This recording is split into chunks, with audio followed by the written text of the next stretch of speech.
제가 겪었던 경험담을 하나 풀어볼까 합니다. 때는 2018년 해가 떠오를락 말락했지만 그래도 많이 어두운 그런 새벽이었어요. 당시 저는 여느 대학생들처럼 다음날 공강이라 자정 너머까지 놀다가 집에 들어가는 길이었어요. 당연히 차가 끊겼기 때문에 저는 첫차를 타기 위해 혼자 지하철역으로 향하고 있었죠. 주량이 그렇게 센 편이 아님에도 불구하고 젊음이라는 핑계로 그날은 좀 과하게 마셨던 것 같아요. 그렇다고 막 인사불성 휘청휘청 걸어 다녔던 것은 아니지만 빨리 자취방에 들어가서 자고 싶었어요. 주말이면 이 시간에도 발 디딜 틈 없는 대학가 거리가 평일 새벽이라 그런지 엄청 한산했어요. 기껏해야 젊은 대학생을 끌어모으기 위해 뿌려진 술집 전단지만이 을씨년스럽게 흩날리고 있었죠. 빨리 화장을 지우고 포근한 자취방 침대에 눕고 싶었던 전 빠른 지름길로 걸음을 옮겼어요. 원래 그 지름길 쪽에 유명한 24시간 패스트푸드점이 있어 지나다니는 사람들이 제법 있었는데 얼마 전 문을 닫아서 그런지 유독 조용했어요. 어느 정도였냐면 그날 구두를 신었는데 또각또각 제 구두 소리만 들릴 정도였습니다. 혼자라 무섭기도 해서 빨리 이곳을 지나가고 싶어 종종 걸음으로 걷고 있는데 할머니 한 분이 난처한 표정으로 서 계셨어요. 아이고, 이를 어째? 원래 남일에 관심이 잘 없어 평소 같았으면 그냥 지나쳤겠지만 어차피 지하철역에 도착해도 30분은 기다려야 할 것 같아 조심스럽게 말을 걸었어요. 할머니, 무슨 일 있으세요? 청소를 해야 되는데 문이 안 열리네. 사정을 들어보니 오늘부터 한 건물 청소를 시작했는데 청소 도구함이 있는 곳 문이 안 열린다는 거예요. 아까도 말씀드렸다시피 전 남을 그렇게 잘 도와주는 성격이 아닌데 오랫동안 할머니 밑에서 자라서 그런지 그냥 지나칠 수가 없었습니다. 할머니는 도어락이라는 단어가 잘 생각이 안 났는지 도어락 덮개를 열고 버튼을 누르는 신용을 계속 반복하셨어요. 할머니, 문이 도어락으로 되어 있다는 말씀이시죠? 할머니는 세상 후련하다는 표정으로 강하게 고개를 끄덕이셨어요. 도움이 될진 모르겠지만 일단 할머니와 같이 문제의 그곳으로 가보기로 했습니다. 저도 도어락에 관해서는 잘 모르지만 그 시기에 새 자취방으로 이사하면서 비밀번호를 초기화한 적이 있었기에 비슷한 모델이면 초기화를 해볼까 하고 가볍게 생각했습니다. 할머니가 안내한 곳은 그리 멀지 않은 곳이었습니다. 처음 만난 곳에서 모퉁이만 돌면 됐는데 딱 봐도 오래된 건물 같아 보였어요. 입구에 센서식 전등이 있었는지 가까이 다가가자 불이 켜졌지만 그럼에도 많이 어두웠어요. 청소도구함 있는 곳이 어디예요? 할머니가 가리킨 곳은 지하였습니다. 입구에 있는 전등 불빛으론 지하까지 비추기엔 택도 없을 만큼 매우 어두웠습니다. 마치 계단을 경계로 밝은 세상, 어두운 세상 이렇게 차원이 나눠진 느낌이었죠. 내려가서 열리는지만 학생이 좀 봐줘. 술 기운이 남아서였을까? 무슨 자신감인진 모르겠지만 당당히 앞장서서 계단을 내려갔습니다. 내려가면서 핸드폰의 손전등 기능으로 계단을 비추려고 했지만 이럴 수가, 배터리가 거의 없어 켜지지가 않았어요. 하는 수 없이 계단에 설치된 안전바를 더듬어가며 조심스럽게 계단을 내려갔어요. 또각또각 좁은 건물 내벽에 제 구두 소리만 부딪혀 메아리 쳤어요. 그런데 제가 앞장서면 할머니가 따라오실 줄 알았는데 안 내려오시는 거예요. 하는 수 없이 혼자 끝까지 내려가니 진짜 낡은 문 하나가 보였어요. 제 눈에 동공도 커지면서 어둠에 좀 익숙해졌는지 차츰 구조가 보이기 시작했습니다. 그런데 문에 달려있는 것은 도어락이 아닌 평범한 일반 자물쇠였습니다. 열쇠로 여는 그런 자물쇠 말이에요. 여기서부터 뭔가 싸한 기분이 들더니 뭔가 일이 잘못되어 간다고 느꼈어요. 저는 차분하게 마음을 가라앉히고 계단을 다시 올라갔습니다. 당시엔 올라가면서 어둡다고 생각했던 그 불빛이 어찌나 밝아 보이던지. 할머니, 이거 도어락 아닌데요? 그러나 계단을 다 올라가도 할머니는 보이지 않았습니다. 밖으로 나가려는데 건물 입구 쪽에서 할머니가 통화를 하고 있었어요. 할머니는 제가 뒤에 있는 줄도 모르는지 쉴 새 없이 누군가에게 말하고 있었습니다. 그런데 대화 내용을 잘 들어보니 빨리 와, 밑에 내려갔어, 얼마나 걸려? 얼마 줄 건데? 같은 알 수 없는 말들 뿐이었어요. 방금 전까지만 해도 어눌한 말투로 뭐라 하는지 하나도 이해가 안 갔는데 어찌나 또렷하게 들리던지 소름이 쫙 끼쳤습니다. 이 자리를 빨리 벗어나야겠다는 생각에 건물 밖으로 나가려는데 저를 발견한 할머니가 다급하게 통화를 끊었어요. 그러고선 다짜고짜 제 팔을 붙잡고 다시 내려가 문을 열어달라며 하소연했습니다. 죄송합니다. 다른 분께 도와달라고 하세요. 저는 할머니의 손을 뿌리치고 필사적으로 뛰어 자리를 벗어났습니다. 대로변으로 나오고 나서야 그나마 조금 안심이 됐어요. 마음이 진정되니 그제야 감정이 북받쳐 올라 눈물이 왈칵 쏟아졌습니다. 이대로는 안 되겠다 싶어 지구대를 찾아갔어요. 지구대의 상황을 설명하니 제 말을 전부 믿는 눈치는 아니었지만 경찰관 한 분이 그 할머니를 만났던 건물로 동행해 주셨습니다. 솔직히 다시 가고 싶진 않았지만 제 말이 사실인지 확인하려면 가봐야 한다고 하더라고요. 다시 그 건물을 찾았을 땐 이미 해가 떠오르며 점점 밝아지고 있었어요. 그러나 건물 주위를 아무리 둘러봐도 그 할머니는 보이지 않았습니다. 무슨 일이시죠? 마침 아침 일찍 분리수거를 하러 나온 건물주인지 관리인인지 모를 아저씨 한 분이 나와 말을 물었어요. 경찰분이 저를 대신해 나서 그 아저씨와 대화를 나눴는데 옆에서 듣던 저는 입을 틀어막을 수밖에 없었습니다. 이 건물에선 그런 할머니를 청소부로 고용한 적이 없을 뿐더러 지하실은 청소용품을 보관하는 곳이 아니라고 합니다. 아저씨의 증언을 들은 경찰관은 그 할머니가 치매에 걸렸을 거라 단정하면서 그대로 수사를 끝내고 지구대로 돌아가셨어요. 그 할머니가 어떤 목적으로 제게 그런 짓을 했는지는 잘 모르겠습니다. 하지만 할머니의 행동과 통화 내용으로 봤을 때 저는 지금도 범죄 가능성에 무게를 두고 생각하고 있어요. 이 일을 겪은 후 어디서 할머니를 도와 짐을 들어주다 봉고차에 탄 괴한에게 납치당한 썰을 들은 적이 있는데 그런 괴담이 실제로 존재할 수도 있겠구나 싶었습니다. 제가 겪은 이 일은 정말 뭐였을까요? 할머니는 정말 단순한 치매 환자였을까요? 이런 사소한 호의를 베푸는 일도 의심이 앞서게 된 저를 볼 때마다 세상 참 각박해졌구나 싶습니다.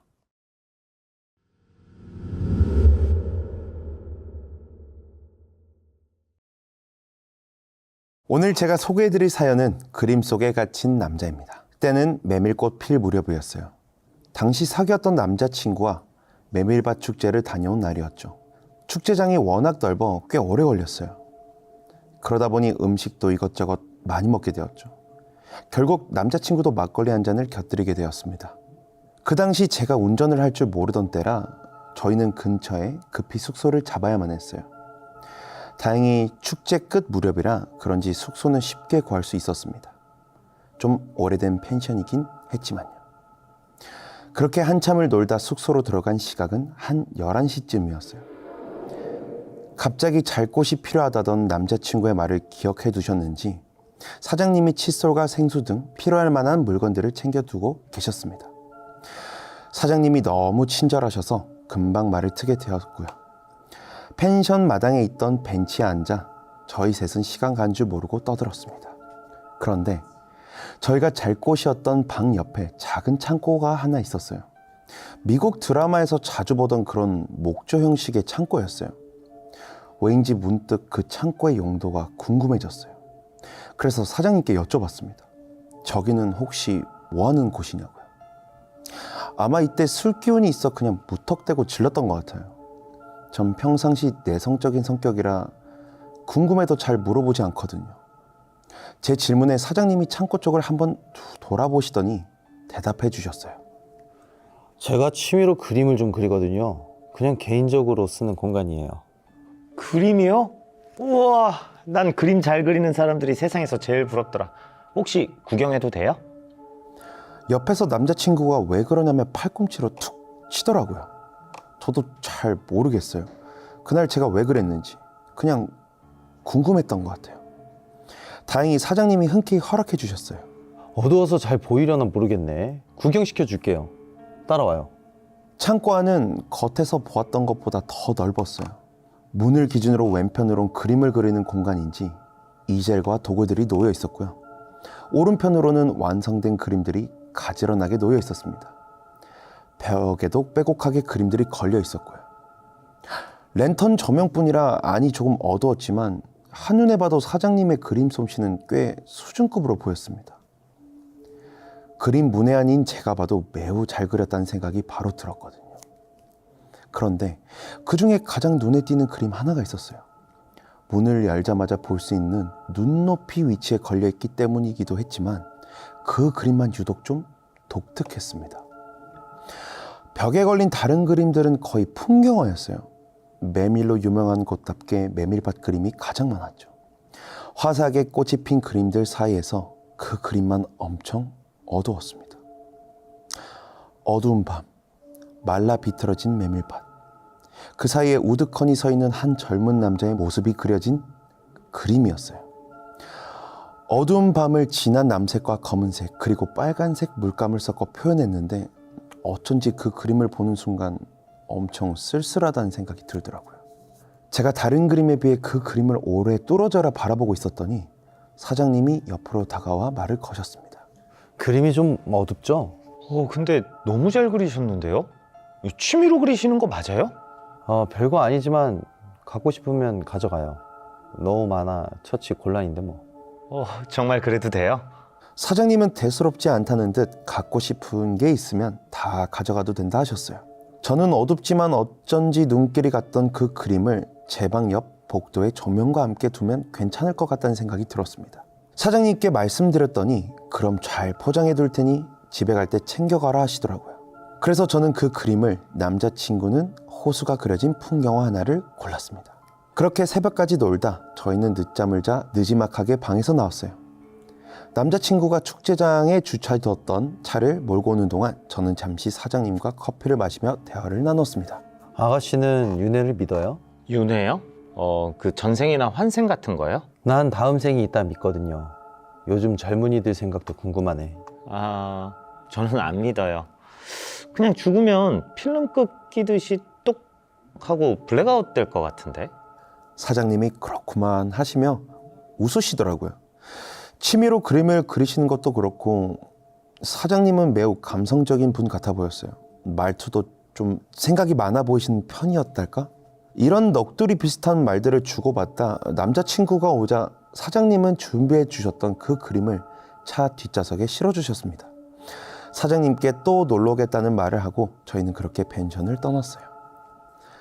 급하게 잡은 숙소였지만 사장님이 너무 좋아 다행이었다는 말을 하며 남자친구와 또 한 번 진짜로 놀러 오자는 약속도 했죠. 그렇게 여행에서 돌아오고 나서 얼마 지나지 않아서였어요. 제가 집에서 계속 한 남자의 환영을 보게 된 일은. 저희 부모님은 이 당시 제주도에 거의 살다시피 하셔서 본가에는 한 달에 한 번 아니면 두 번 오시곤 하셨어요. 처음에만 큰 집에 혼자 있는 게 무서웠지 나중에는 익숙해져서 아무렇지 않았거든요. 그런데 어느 날부터 자꾸 집에서 인기척이 느껴졌습니다. 분명 집에 나 혼자인데 누군가 함께 있는 것만 같은 기분? 아무튼 너무 묘하더라고요. 특히 제가 쓰는 작은 방 복도 쪽에서 그런 기운이 가장 자주 느껴졌어요. 거실에서 TV를 보다가도 시선이 느껴져 복도 쪽을 돌아보기 일쑤였죠. 처음엔 그냥 이렇게 느낌 정도였어요. 그런데 남자친구와 대차게 싸우고 집에 늦게 들어온 밤이었습니다. 전화로도 싸우며 집에 들어서고 있었어요. 집에 들어올 때 깜깜한 것이 싫어 항상 거실 스탠드를 켜놓고 나가는데 그날따라 제가 깜빡하고 그냥 나간 것인지 집안이 온통 암흑이었습니다. 하지만 남자친구랑 계속 투닥거리느라 저는 어두운 것도 제대로 인지하지 못했어요. 가방을 소파에 집어던지고 제 방으로 가기 위해 복도 쪽으로 몸을 튼 순간 키가 크고 호리호리한 남자로 보이는 검은 형체가 복도에 우두커니 서 있었습니다. 저는 너무 놀라 비명을 지르며 집 밖으로 뛰쳐나왔어요. 제 비명 소리를 들은 남자친구가 다급히 왜 그러냐고 묻는 소리가 들렸지만 저는 일단 집 밖으로 나오는 게 더 중요해 아무 말도 하지 못했어요. 아파트 밖으로 나와 겨우 숨을 돌린 저는 남자친구에게 집에 누가 들어와 있다고 도둑이 든 것 같다고 말했죠. 깜짝 놀란 남자친구가 제 대신 경찰에 신고를 해주고 급히 저희 집으로 와줬어요. 하지만 경찰은 대동하고 집을 둘러보았지만 타인의 흔적을 찾아볼 수 없었습니다. CCTV도 경찰분들이 확인해 주셨지만 저희 집 현관 복도를 오고 간 사람은 오직 저뿐이었어요. 근데 전 분명 봤거든요. 키가 크고 호리호리한 편에 짧은 머리의 남성. 남자친구에게 답답함을 호소하자 혹시 모르니 저희 집에서 같이 자며 확인해 주겠다고 했습니다. 그렇게 그날은 남자친구와 거실에 거의 밤을 꼴딱 새웠어요. 다행히 아무 일도 일어나지 않았습니다. 그리고 며칠 뒤 부모님이 오랜만에 본가에 오셨어요. 걱정되실까봐 그날 벌어진 소동에 대해서는 부모님께 알리지 않았습니다. 그렇게 오랜만에 부모님이랑 함께 있으니 저도 안심이 되더라고요. 그런데 오랜만에 편안한 마음으로 깊은 잠에 빠져들었던 전 엄마의 비명소리에 깜짝 놀라 일어나고 말았습니다. 놀라 달려나가기도 전에 엄마가 제 방문을 벌컥 여셨어요. 혜정아, 너 괜찮아? 아, 깜짝이야. 아, 엄마 왜 그래? 무슨 일인데? 아무도 안 들어왔어? 분명 네 방으로 어떤 남자가 들어갔는데? 어? 아니, 나 지금 엄마 비명소리에 일어난 건데? 남자? 무슨 남자?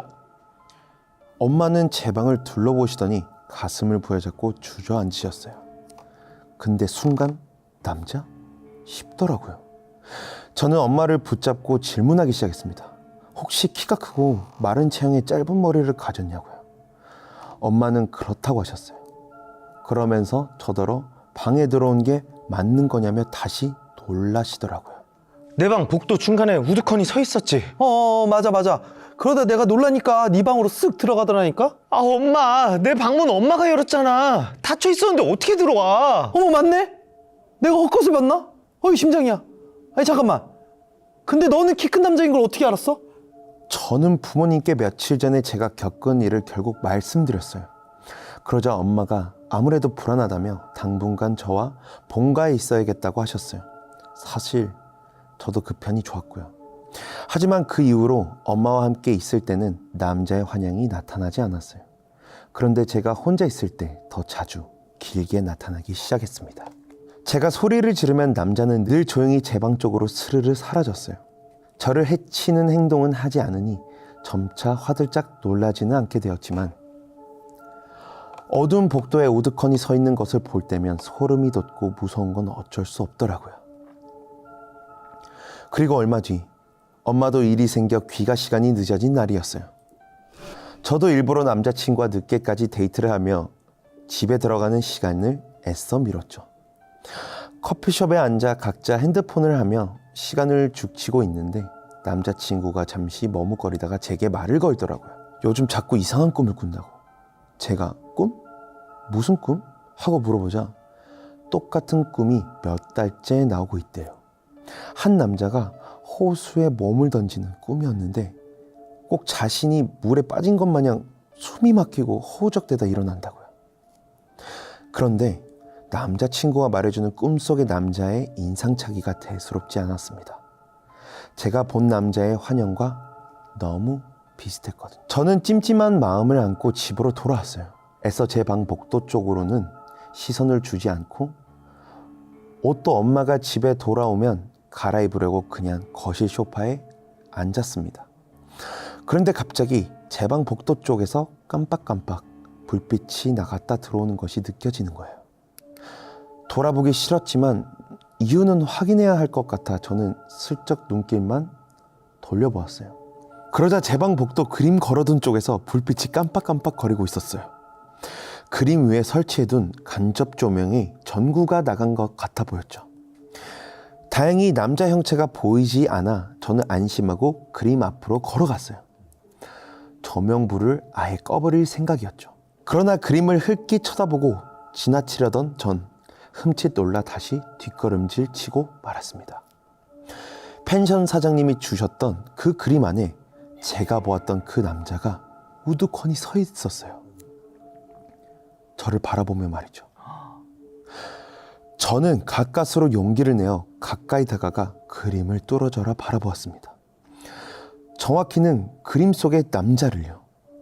아무리 다시 봐도 제가 어둠 속에서 보았던 그 남자가 분명히 보였어요. 어떻게 이런 일이 있을 수 있을까 하는 생각도 들었지만 깜빡깜빡 조명이 켜질 때마다 저를 바라보는 시선이 조금 소름 끼치도록 뚜렷하고 선명하게 보였습니다. 그런데 그때 갑자기 제 목 뒤에서 훅 한기가 느껴졌어요. 태화. 전 너무 놀라 몸이 굳어버려 아무것도 할 수 없었습니다. 그냥 누군가 말하는 그 목소리를 가만히 듣고만 있었어야 했어요. 이 그림 태우라고. 저는 가까스로 고개를 끄덕였습니다. 마치 선체로 가위에 눌린 기분이었어요. 등골 오싹했던 한기가 사라짐과 동시에 몸에서 기운이 탁 풀렸습니다. 저는 바닥에 주저앉아 한참 동안 숨을 몰아쉬다 벌떡 일어나 그림을 챙겨 들고 집에서 나왔어요. 남자친구에게 전화를 걸어 겪은 일을 말해주고 저 좀 데리러 와달라고 했죠. 그러자 잠시 침묵하던 남자친구가 잠시만 기다리라며 곧 자기도 펜션 사장님에게 받은 호수 그림을 들고 오겠다고 하더라고요. 그리고 절 차에 태운 남자친구는 늦은 시간이었음에도 불구하고 저희가 묵었던 펜션으로 향하였습니다. 그 먼 길을 가는 동안 남자친구는 거의 말을 하지 않았어요. 심각한 표정으로 운전만 했죠. 저희가 펜션에 도착했을 때는 사방이 어둡고 조용했습니다. 펜션 주변으로는 불빛이 하나 없어 마치 폐가를 보는 것만 같았어요. 남자친구는 차 안에서 기다리라며 해가 뜨면 사장님을 깨우자고 했습니다. 저는 그저 알았다는 대답 말고는 할 수 있는 게 없었어요. 아마 오래 기다리진 않았을 거예요. 날이 금방 밝았어요. 저는 순간 피곤함이 너무 몰려와 깜빡 잠에 들었거든요. 제 어깨를 흔드는 남자친구의 조심스러운 손길에 잠에서 깼습니다. 자기야, 저기 좀 봐봐. 남자친구가 멍한 표정으로 밖을 보길래 저도 따라 시선을 돌렸죠. 그리고 저는 너무 놀라고 말았습니다.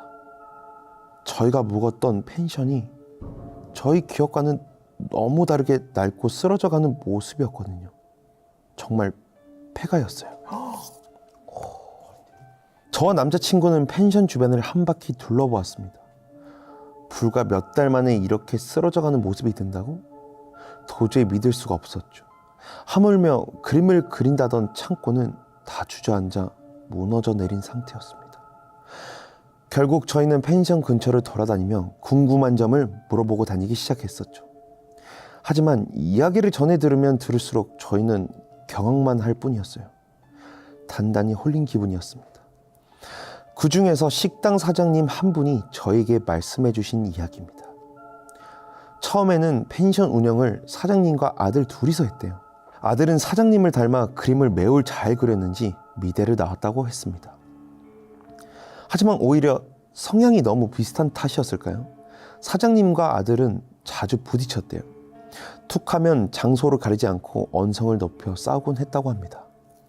그러던 어느 날 펜션집 아들이 호수에서 죽은 채 발견되었다는 소식을 갑자기 듣게 되었다고. 가족이라고는 아들 하나였던 사장님은 그 이후로 거의 정신을 놓고 사셨대요. 잘 먹지도 자지도 쉬지도 않고 창고에서 그림만 계속 그리셨다고 합니다.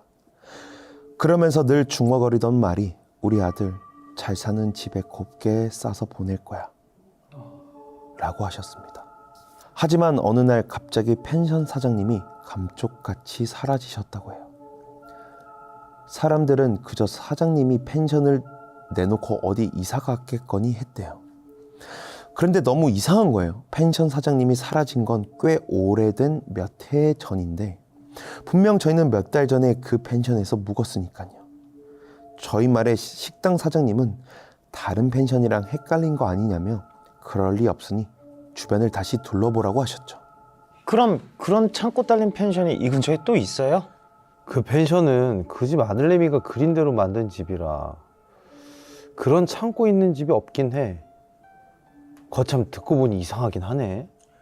속 시원한 답변을 듣지 못하고 어쩐지 그림에 대한 찜찜함만 더 강해졌어요.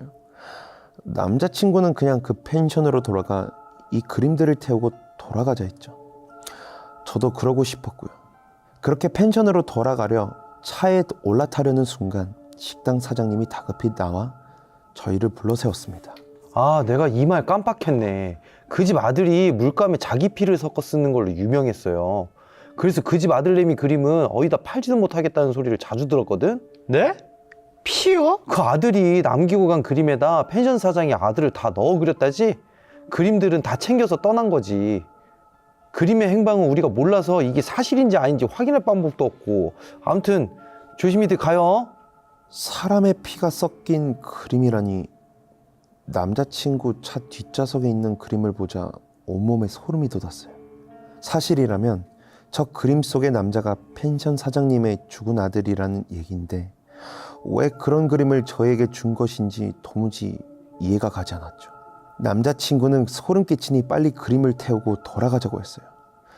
만지기조차 싫었지만 겨우 그 폐가 같은 펜션으로 가 그림을 태웠습니다.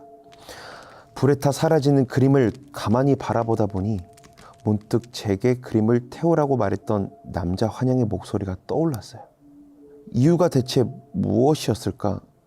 자신의 흔적이 남은 그림이라 그랬던 것일까? 수많은 궁금증이 검은 연기처럼 뭉게뭉게 머릿속에서 뒤엉켰지만 해답은 하나도 찾지 못했습니다. 펜션 사장님에 대해 더 찾아볼 수도 없었어요. 복도에 우두커니 서 있던 그 남자, 아버지가 그림으로 부활시킨 그 아들이 자신의 그림 속에 갇히게 된 것은 아닐까 싶기도 하네요.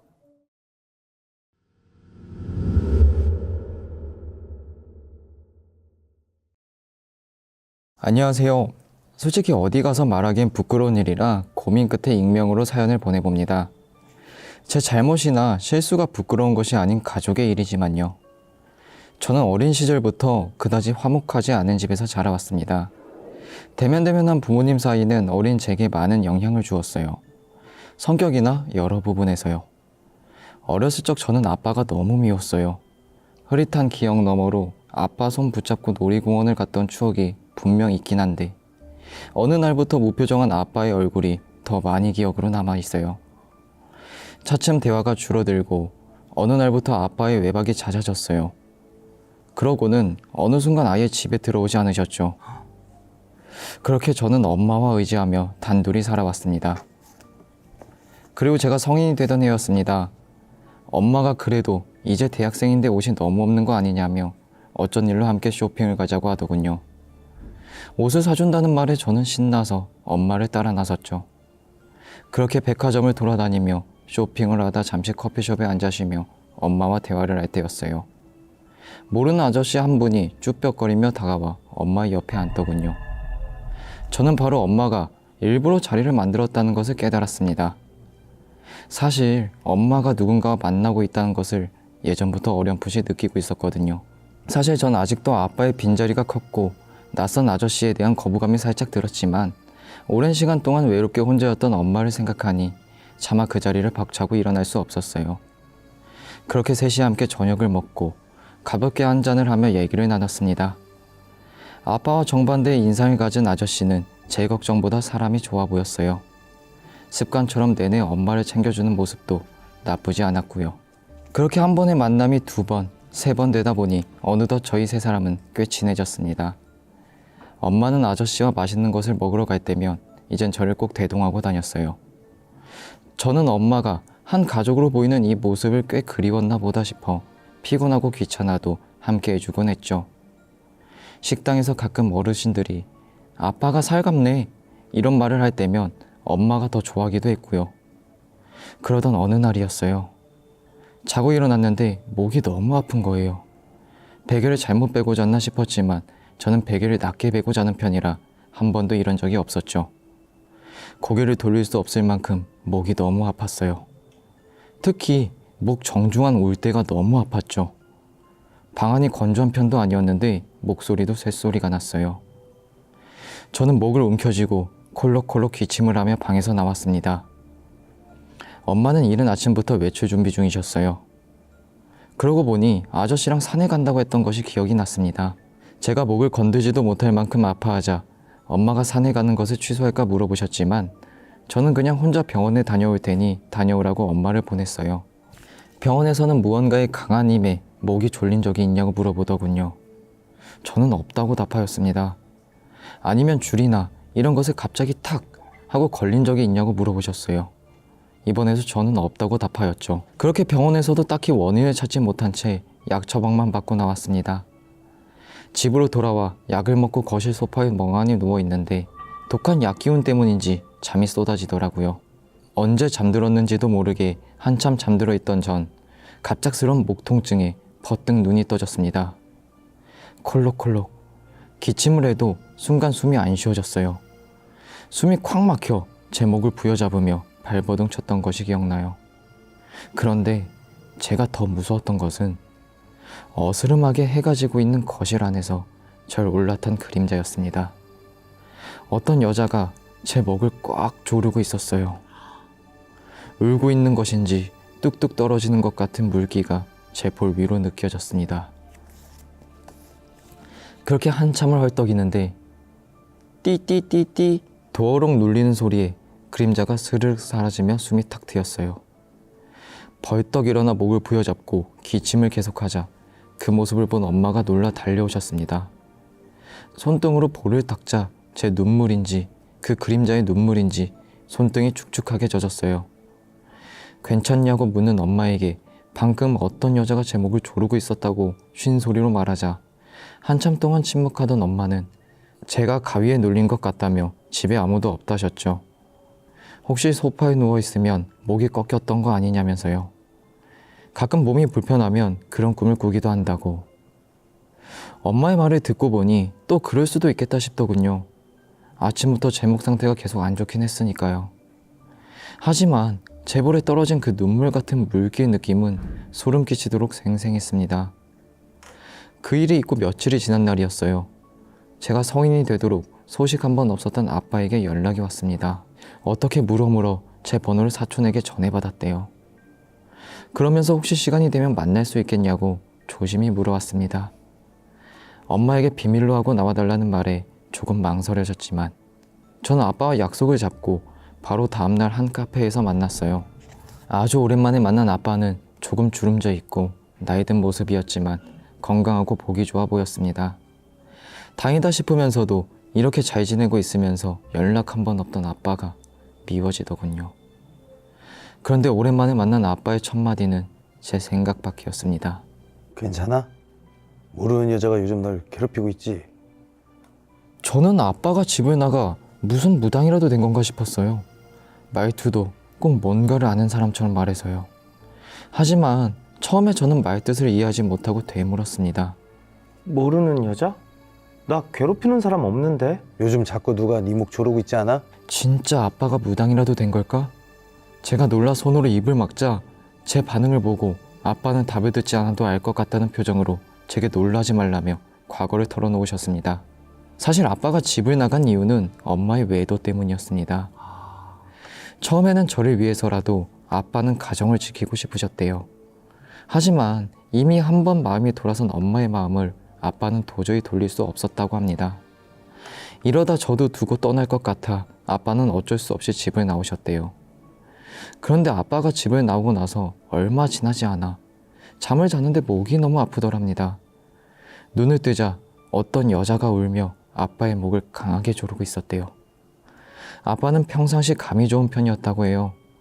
자리에서 일어나자마자 이 꿈은 예사 꿈이 아니라는 생각이 드셨다고 합니다. 그래서 화도 나고 궁금하지도 않았지만 어쩔 수 없이 엄마가 만나던 남자의 뒷조사를 하였는데 그 남자의 부인이 얼마 전 남편의 외도를 비관해 안 좋은 선택을 했다는 것을 알게 되었다고 해요. 아빠는 순간 자신의 목을 조르던 여자가 그 남자의 아내였음을 깨달았다고 합니다. 그런데 왜 하필 아빠였는지 도무지 이해가 안 가더래요. 아빠도 피해자였으니까요. 그래서 아빠는 고민 끝에 무당을 찾아갔다고 합니다. 그러자 무당이 하는 말이 아빠를 또 당황하게 했대요. 불똥이 괜히 자네한테로 튀었구만. 아직도 지 남편이 저한테 돌아올 줄 알아. 왜 아내 단속 안 했냐고 화내는 거야 지금. 아빠 입장에서는 도무지 이해가 가지 않았지만 답답하고 무서워 방법이 없냐 물어보자 구슬을 일단 달래보라고 했다고 합니다. 어쩔 수 없이 아빠는 속눈샘 치고 구슬했다고 해요. 그런데 그 이후로는 정말 그 여자가 나타나 목을 조르는 꿈을 꾸지 않았다고 합니다. 얼마 전까지는 말이죠. 어느 날 다시 한번 아빠 꿈속에 나타나 목을 조른 그 여자가 처음으로 의미심장한 말을 했대요. 울기만 할 뿐 한 번도 말을 한 적이 없었는데 처음이었다고 합니다. 멍청한 놈. 딸도 뺏겼네. 그냥 내가 다 데려갈 거야. 아빠는 순간 그 한이 서린 목소리에 살기를 느껴 하지 말라고 소리치며 자리에서 일어나셨대요. 이미 시간이 한참 흐른 후라 구슬해줬던 무당을 찾지 못했다고 해요. 그래서 그 꿈 이후로 제가 너무 걱정돼 제 연락처를 수소문해 찾은 거라고 합니다. 저를 두고 떠난 것은 명백한 사실이라 염치가 없어 그동안 연락을 못했다면서요. 하지만 제 쉰 목소리와 자꾸만 목을 만지는 것을 보자 아무래도 자신과 같은 일을 겪은 것처럼 보여 첫인사가 괜찮아? 였던 것이었던 거죠. 전 그래서 그동안 있었던 일을 아빠에게 다 말해주었어요. 그 아저씨를 소개받은 것부터 만나왔던 것 모두를요. 그러자 아빠가 가만히 듣더니 그 여자가 아빠 꿈에 다시 나타나 시점과 들어맞다 하더군요. 아무래도 그러면서 구세 휴엄이 끝난 것 같다고. 저는 그 후 집으로 돌아와 엄마와 아주 오랜 시간 대화를 나눴습니다. 더 이상 그 아저씨와 만나고 싶지도 않고 엄마가 그 아저씨를 만나면 당분간 엄마도 보고 싶지 않다고 제 생각을 전했어요. 그 오랜 시간 동안 전 아빠를 원망만 하며 살았어요. 제가 아빠에 대한 서러움을 토할 때마다 엄마는 오히려 듣고만 있었죠. 엄마의 잘못은 제게 단 한 번도 말하지 않고서요. 모르겠어요. 엄마를 이해하고 싶다가도 화가 나고 슬프고 짜증이 나요. 지금도요. 그 후 아빠는 다른 무당을 찾아가 다시 한번 저를 위해 구술하셨다고 합니다. 그리고 아빠와는 이제 자주 연락을 하며 만나고 있어요. 엄마가 그 아저씨와 정리를 했다고는 하셨는데 사실인지는 잘 모르겠습니다. 하지만 아직까진 다행히 그 여자분이 나타나 제 목을 조르는 일은 더 이상 없었어요. 누군가의 행복을 빼앗고 차지한 사랑이 과연 옳은 것일까요? 전 저희 엄마지만 지금도 이해하지는 못하겠습니다. 제 목을 조르던 그분께 제가 대신 사과드리고 싶어요. 염치 없는 말이지만 이제라도 다 잊고 편히 쉬셨으면 좋겠습니다.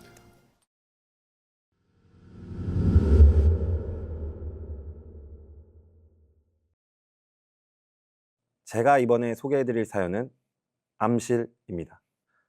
제가 한 여자고등학교에서 보조 업무를 하는 계약직일을 했을 때 겪은 이야기입니다. 지금은 바뀌었지만 제가 일하던 때 그 학교는 공업고등학교였어요. 그래서 학업동과 실습동이 나뉘어져 있었죠. 제가 일하던 사무실은 바로 이 실습동 1층에 위치해 있었습니다.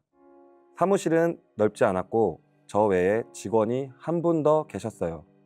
단둘이서만 사무실에 있다 보니 사실 수다를 떠는 시간이 더 많았던 것 같습니다. 그런데 여름방학을 앞둔 어느 날 저희 사무실 에어컨이 고장이 났습니다. 창문을 활짝 열어놓고 선풍기를 강풍으로 틀어도 더운 바람만 느껴질 뿐 너무 더웠던 그런 날이었습니다.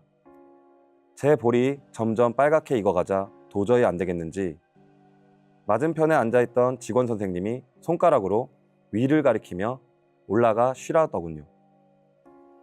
선생님이 가리킨 곳은 실습동 4층 맨 끝에 있는 암실이었어요.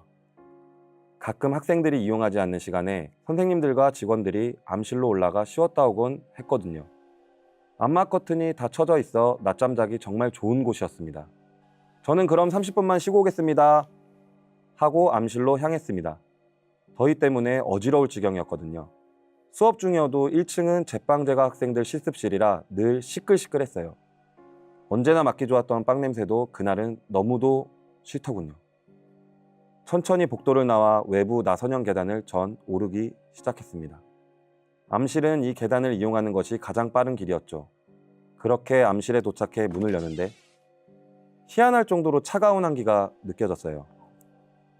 저는 걸어놓은 사진들이 망가지면 안 되니까 빨간 작업등만 켜놓고 커다란 실습 책상을 2개 이어 붙인 후 바로 누웠습니다. 눕자마자 책상에서 학생들이 흘린 현상액 냄새에 시큼함이 훅 올라왔지만 저는 지쳤던 탓인지 금방 잠이 들었습니다.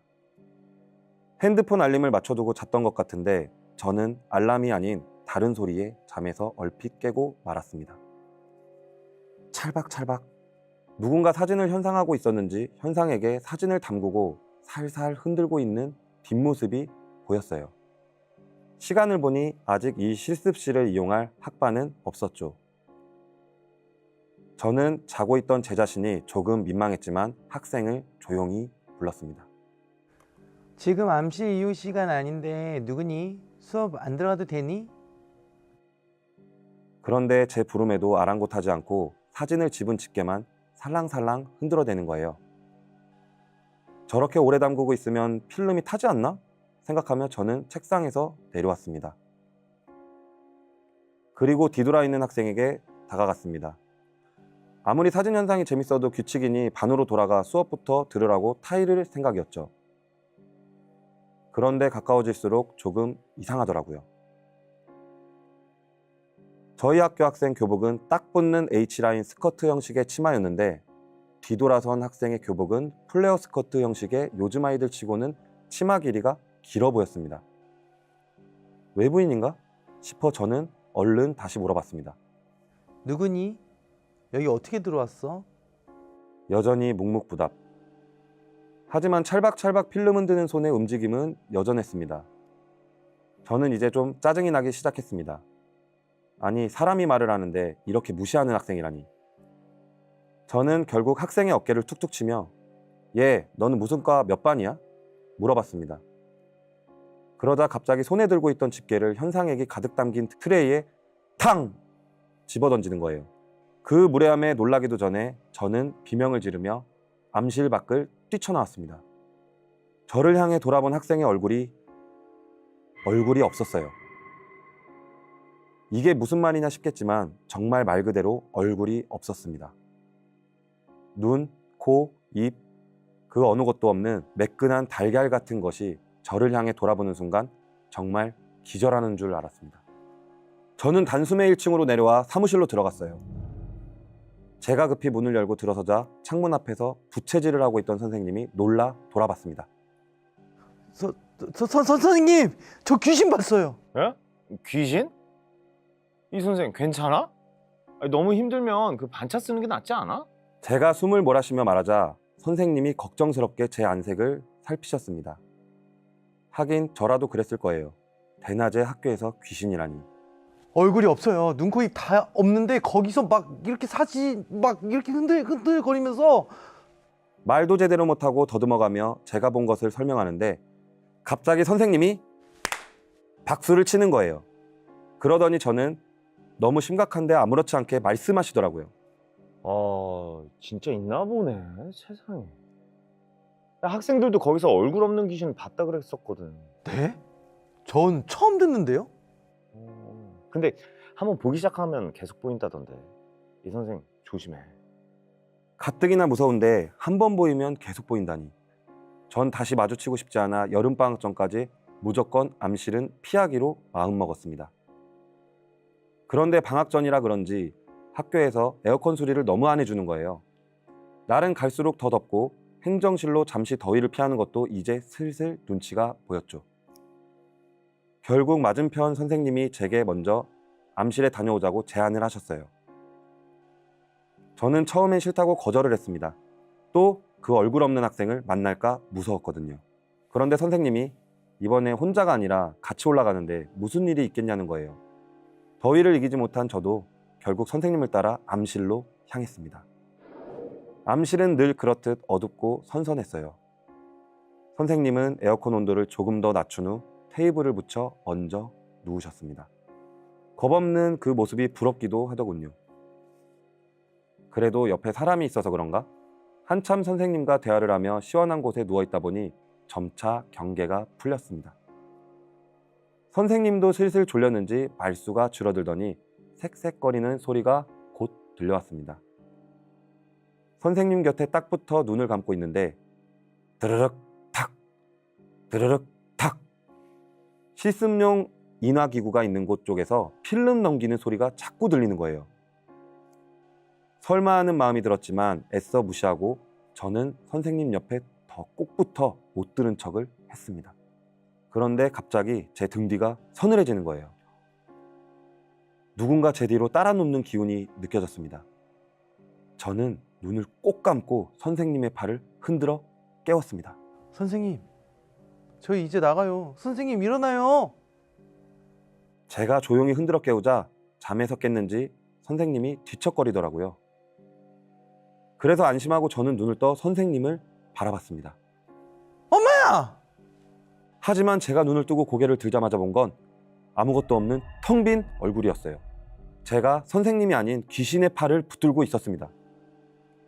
제 비명에 놀라 일어난 선생님은 어째서인지 제 등 뒤에 있었습니다. 선생님이 무슨 일이냐며 벌떡 일어나자 제가 붙들고 있던 얼굴 없는 학생이 스르륵 책상을 통과하여 바닥으로 사라졌습니다. 귀신! 귀신? 어디? 귀신 또 봤어? 난 안 보이는데.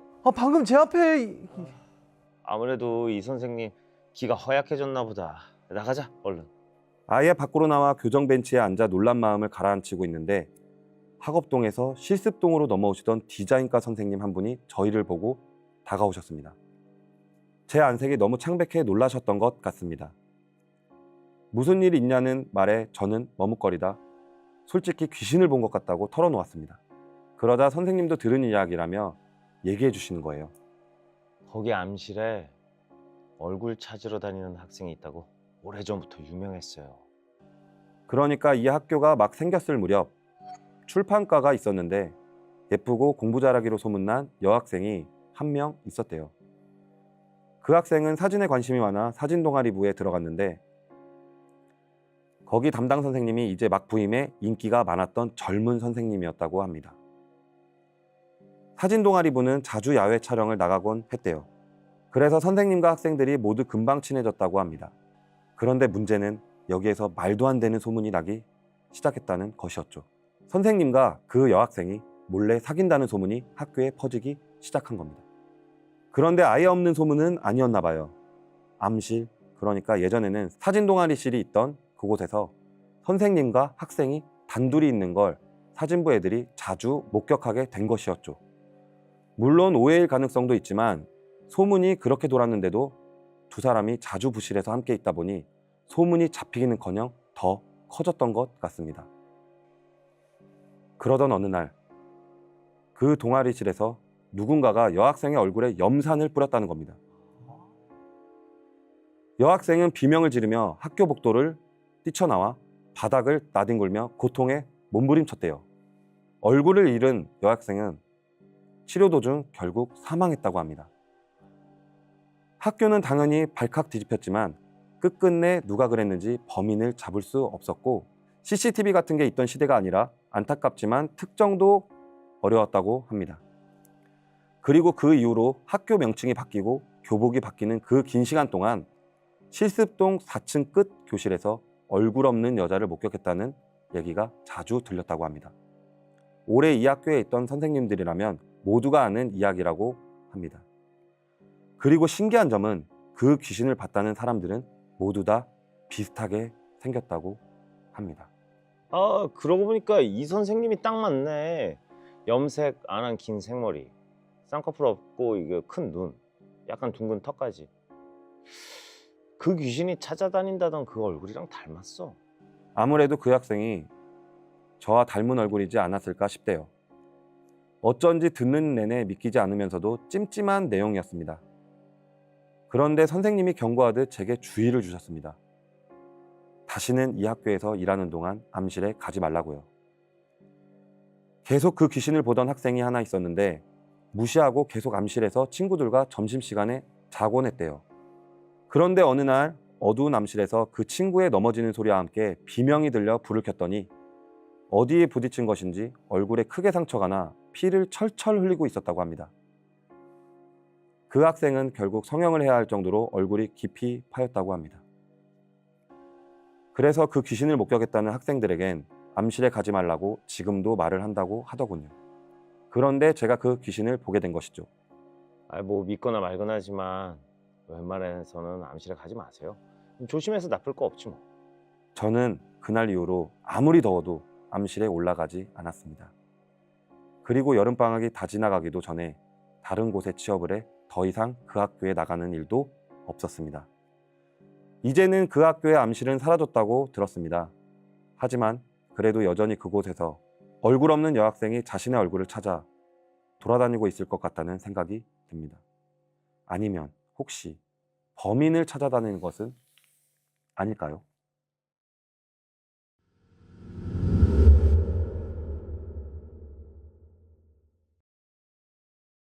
이번에 제가 소개해드릴 사연은 티파티입니다. 번아웃이 찾아와 힘들었던 때 저는 기분 전환을 위해 동생과 함께 호캉스를 떠나기로 했어요. 최대한 한국 사람들이 없는 곳으로 가고 싶어 가격은 꽤 나가지만 유명한 리조트 호텔을 예약했습니다. 여행은 확실히 떠나기 전이 더 설레고 즐거운 것 같아요. 긴 비행을 마치고 짐 찾는 시간이 길어지다 보니 너무 피곤하고 그냥 빨리 숙소에 가 눕고 싶어졌습니다. 동생도 저와 같은 마음이었는지 첫날 잡아두었던 일정은 모두 취소하고 숙소에서 쉬다가 수영장이나 가자고 했어요. 저도 그러자 했죠.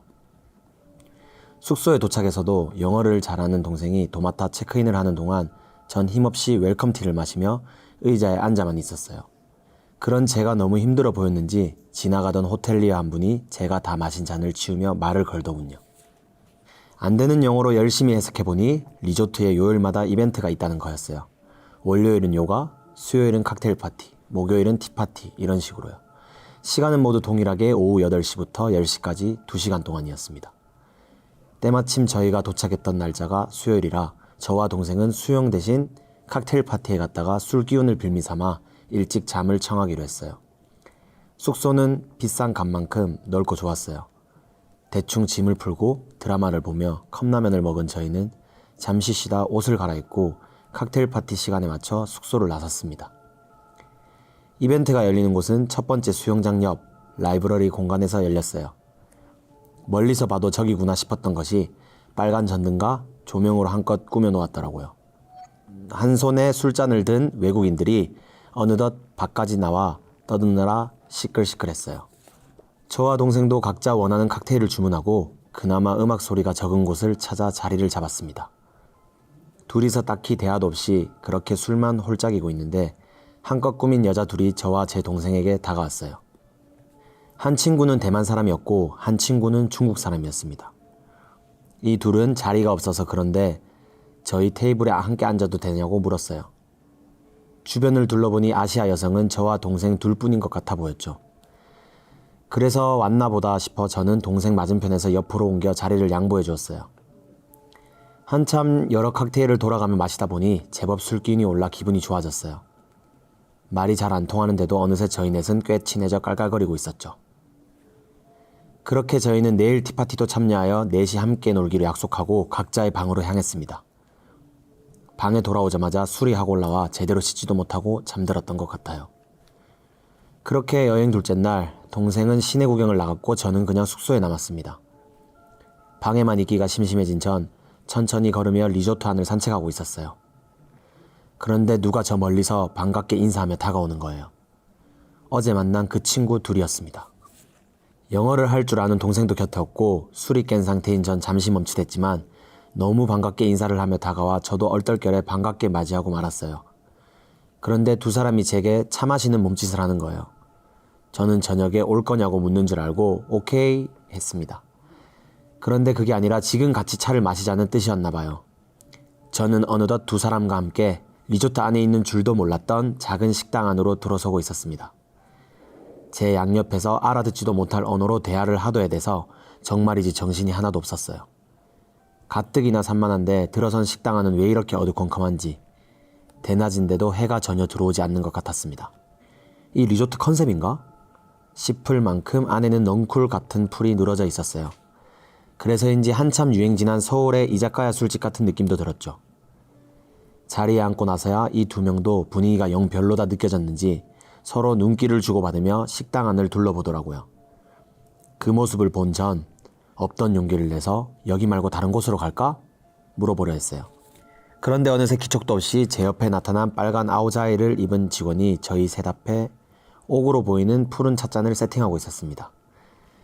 용이 조각된 찻잔은 차에 대해 잘 모르는 제가 봐도 꽤 고급스러워 보였는데 중국 친구도 찻잔을 한참 들여다보며 예쁘다고 하더군요. 그리고 곧 주문을 하지도 않았는데 당연한 것처럼 닭이 세트와 녹두과자, 과일이 저희 앞에 놓여졌어요. 그 구성이 제법 고급스럽고 맛있어 보여 저희는 그냥 이곳에서 티타임을 갖기로 했습니다. 그렇게 저도 한참 사진을 찍어가며 구경했던 것 같아요. 무슨 차인지 정확히 이름은 모르겠지만 꽃향기가 나는 것으로 보아 꽃잎을 우려낸 것 같았습니다. 그렇게 저희 셋은 차를 한 모금씩 마시고 최대한 아는 영어 단어들과 손짓을 섞어가며 대화를 했어요. 그런데 이상했습니다. 분명 저는 이 친구들과 대화를 나누고 있었는데 눈을 감았다 뜨니 제 숙소방 침대에 누워 있었어요. 순간 내가 꿈을 꿨나? 싶었을 정도예요. 하지만 제가 입고 있는 옷은 분명 숙소를 나가기 전에 갈아입었던 반바지와 민소매 셔츠가 분명했어요. 제가 천천히 일어나 앉자 노트북으로 드라마를 보고 있던 동생이 제게 다가왔습니다. 괜찮아? 아니 누구랑 그렇게 술 마시고 들어온 거야? 술 냄새는 안 나던데. 혼자 마셨어? 내가? 나 술 안 마셨는데. 어제 만난 그 친구들이랑 리조트 한 식당에서 차 마셨어. 아니 근데 나 어떻게 들어온 거지? 기억이 안 나. 혼자 잘 들어왔어. 카드키 찍고 들어와서 그냥 바로 침대에 눕던데. 그런데 언니 눈에 초점이 없길래 술 취했는데 안 취한 척 버티나 보다 했지. 뭐야 진짜 기억 안 나? 언니 꽤 늦게 들어왔는데. 동생이 황당하다는 듯 저를 쳐다봤어요. 그런데 몸이 어디 아픈 것도 아니고 오히려 깊이 잠들었던 것인지 개운한 것 같기도 하고 그냥 몇 시간의 시간만 통으로 사라진 기분이었어요. 저는 일어나 시간을 확인해 보았습니다. 어느덧 저녁 8시가 조금 넘어가 있었어요. 조금 고민을 하다 동생에게 티파티 이벤트 하는 곳에 가보자고 하였습니다. 혹시 그 외국인 친구 2명이 절 방까지 데려다 줬나 싶어서요. 만나면 묻고 싶었죠. 대충 세안만 하고 옷을 갈아입은 뒤 라이브러리로 향했어요. 어제의 칵테일 파티와 분위기는 똑같았습니다. 그저 마실 것과 흐르는 음악만 바뀐 정도였죠. 그런데 아무리 둘러보고 기다려봐도 그 2 친구가 나타나질 않았어요. 저는 고민 끝에 동생에게 부탁해 호텔 직원에게 낮에 갔던 식당에 대해 물어보았습니다. 산책하다 얼결에 끌려가다시피 들어간 곳이라 정확한 위치도 기억나지 않았거든요. 그리고 분명 사진을 많이 찍었었는데 핸드폰 갤러리에 남아있는 사진이 단 한 장도 없었습니다. 그런데 직원에게 답을 들은 동생의 표정이 이상한 거예요. 언니 정확하게 이 리조트 안에 있는 식당이 맞아? 분명 수영장 지나고 레스토랑 지나서 프라이빗 비치 쪽으로 꺾었어. 그리고 저기 위에 있는 풀빌라 쪽으로 가다가 그 친구들을 만났고. 저는 제가 산책하던 길까지 기억을 더듬어가며 알려주었어요. 분명 그쯤에 있는 식당일 거라고 말했죠. 그런데 다시 직원과 대화를 하던 동생이 어깨를 으쓱하는 거예요. 언니 그쪽에 아무것도 없대. 직원 휴게실 하나 있었는데 그것도 허물었다는데? 아니야, 분명 막 이렇게 등나무 넝쿨같이 꾸며놓은 식당 있었어. 하지만 직원은 고개를 갸우뚱하며 전혀 모르겠다는 표정을 지어 보였어요. 정말로 처음 듣는 얘기인 것 같았습니다. 동생은 일단 오늘은 방으로 돌아가시고 내일 본인과 함께 리조트 안을 둘러보며 찾아보자고 하였어요. 좀 갑갑한 마음이 들었지만 어쩔 수 없이 방으로 돌아와야만 했습니다. 잠을 푹 자서 그런지 늦게까지 뒤척이다 겨우 잠들었던 것 같아요. 동생이 조식을 먹으러 가자고 깨우는 바람에 겨우 눈을 떴습니다. 어제 통으로 날아간 기억은 아침이 되어도 전혀 돌아오지 않았어요. 그렇게 조식을 먹으러 식당에 들어섰는데 어제 그 2 친구가 수영장 쪽 테이블에 앉아 커피를 마시고 있는 것이 보였어요. 저는 동생을 끌고 그 친구들에게 달려갔습니다. 저를 발견한 친구들도 자리에서 벌떡 일어났어요.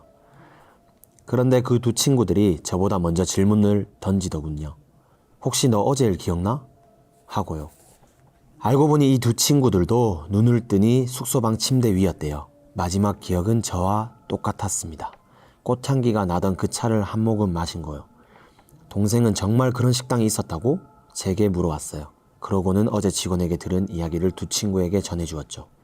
당연히 그 친구들은 저와 같은 반응이었습니다. 어제 저희 셋은 분명히 함께 경험했으니까요. 그래서 저희는 바로 어제 갔던 그곳을 찾아보기로 하였어요. 그런데 이상했습니다. 아무리 리조트 안을 돌아다녀 보아도 어제 그 식당을 도저히 찾을 수가 없었어요. 저희가 만났던 장소로 추정되는 곳 옆에는 쉼터로 쓰는 방갈로 하나가 덩그러니 놓여있을 뿐이었습니다. 넝쿨은커녕 뻥 뚫린 구조였어요. 우리 어제 뭐 한 거야? 황당하다는 듯 중얼거리는 대만 친구의 말에 저는 아무런 대답을 할 수 없었습니다. 정말 우리 셋은 뭘 했던 걸까요? 동생 말로는 제가 꽤 늦은 시간에 들어왔다고 했는데 말이죠. 기억이 전혀 안 난다는 것이 이렇게 무서운 일인지 저는 처음 알았어요. 그것도 저만 그런 것이 아니라 함께 있던 3사람 모두가 그럴 확률은 얼마나 될까요? 도무지 믿기지가 않았습니다. 저희는 결국 그 식당을 찾는 것을 포기하고 돌아왔어요. 그 친구들은 여행 마지막 날이라 저희에게 인사를 한 후 리조트를 떠났습니다. 저는 그 리조트에 더 이상 혼자 있는 것이 무서워 동생과 꼭 붙어 다녔어요. 그렇게 저희도 모든 일정을 마치고 집으로 돌아가던 날, 한 번도 만나지 못했던 한국인 직원이 때마침 휴식을 마치고 돌아와 저희들의 체크아웃을 담당해 주었습니다. 불편함 없이 잘 지냈냐는 뻔한 질문에 저는 어쩐 일인지 처음으로 투덜거리게 되었습니다. 사실 그동안 리조트에 없었던 이 직원에게 말하는 것은 화풀이밖에 되지 않는다는 것을 알면서도 멈출 수가 없었어요. 분명 나는 이 리조트 안에 있는 식당을 이용했는데 아무도 그런 식당은 없다더라. 기억도 안 나서 너무 답답하다. 이렇게 그냥 막 생각나는 대로 내뱉었던 것 같아요. 그런데 제 말을 가만히 다 들어주던 그 한국인 직원이 갑자기 입을 틀어막는 거예요. 그러더니 혹시 꽃향기가 나는 차를 마셨냐고 물어왔어요. 저는 단번에 그렇다고 대답하였습니다. 사실 여기가 리모델링 되기 전에 다른 리조트가 있었거든요. 그때 임금도 제대로 받지 못한 직원들이 단체로 꽃차에다가 독약을 타서 마시고 죽었다는 이야기가 있어요. 저와 동생은 말문이 턱 막혔습니다.